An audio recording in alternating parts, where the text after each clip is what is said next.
আল্লাহর পক্ষ থেকে বলা হবে, ও সুদখোর, তুমি তোমার অস্ত্র নাও, আমি আল্লাহর সাথে লড়াই করার জন্য। কিয়ামতের ময়দানে সুদখোর এমন অবস্থায় উঠবে, দেখলে মনে হবে মাজনুনান, পাগল, আর মনে হবে ইউখনাক, তার গলার মধ্যে চেপে ধরা হয়েছে, শ্বাসরোধ করা হচ্ছে। মানুষের সম্পদের মধ্যে যেন বৃদ্ধি পায়, জন্য তোমরা মানুষকে সুদ দাও।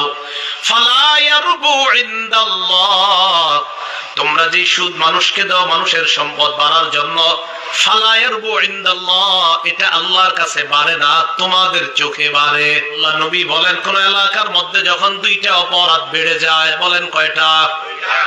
এক নাম্বার জিনা, দুই নাম্বার সুদের কারবার।